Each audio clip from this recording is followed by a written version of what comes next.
Assalamualaikum warahmatullahi wabarakatuh. Perkenalkan, nama saya Fridianto dari kelas 1 Masawa A.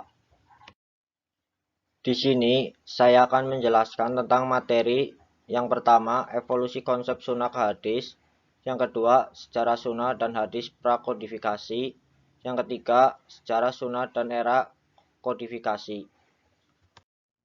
Yang pertama ialah evolusi konsep sunnah ke hadis.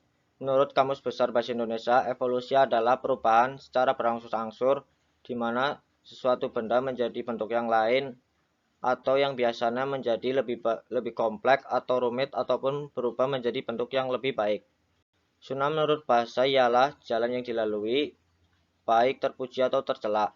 Adapun menurut istilah seperti uang dikemukakan Muhammad Ajat Al-Khatib, yaitu segala yang dinukilkan dari Nabi SAW, baik berupa perkataan, perbuatan, takrir, pengajaran, sifat, kelakuan, perjalanan hidup, baik sebelum Nabi diangkat menjadi Rasul maupun sesudahnya.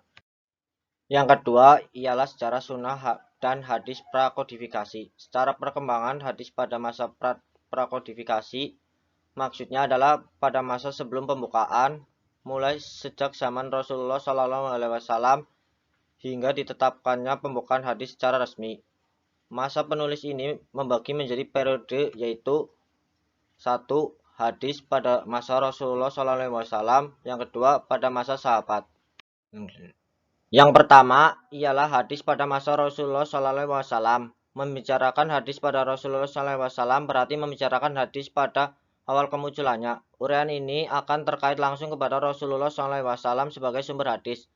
Rasulullah SAW membina umat Islam selama 23 tahun. Masa ini merupakan kurun waktunya turunnya wahyu sekaligus diwurudkannya hadis. Keadaan ini sangat menuntut keseriusan dan kehati-hatian para sahabat sebagai pewaris pertama ajaran Islam.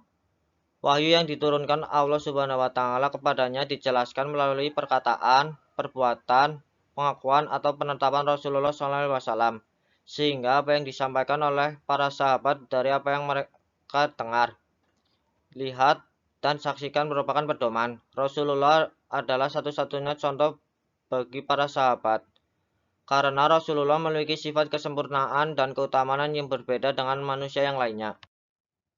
Adapun metode yang digunakan oleh Rasulullah SAW dalam mengajarkan hadis kepada para sahabat sebagai berikut. Pertama, para sahabat berdialog langsung dengan Rasulullah SAW. Yang kedua, para sahabat menyaksikan perbuatan dan ketetapan Rasulullah SAW. Yang ketiga, para sahabat mendengarkan perkataan sesama sahabat yang diperoleh dari Rasulullah SAW. Yang keempat, para sahabat menyaksikan perbuatan sesama sahabat yang diperoleh dari Rasulullah SAW. Yang kedua ialah pada masa sahabat. Dalam prakteknya, cara sahabat meriwayatkan hadis ada dua, yaitu 1. Dengan lafaz asli, yaitu menurut lafaz yang mereka terima dari Nabi SAW, yang mereka hafal benar lafaznya dari Nabi SAW. Yang kedua, dengan maknanya saja, yakni mereka meriwayatkan maknanya bukan dengan lafaznya karena tidak hafal lafaznya asli dari Nabi SAW. Yang terakhir ialah sejarah sunnah dan hadis era kodifikasi. Sejak wafatnya Rasulullah SAW, persoalan ilmiah yang dihadapi oleh para sahabat adalah persoalan kodifikasi Al-Quran dalam satu mushaf. Persoalan kodifikasi inilah yang menjadi bagian wacana sepeninggal Nabi SAW.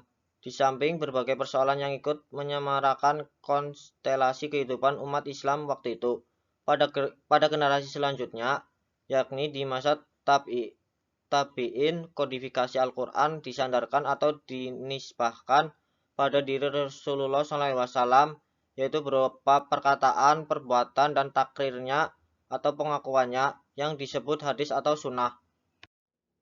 Sekian materi yang saya telah sampaikan, semoga bermanfaat. Wassalamualaikum warahmatullahi wabarakatuh.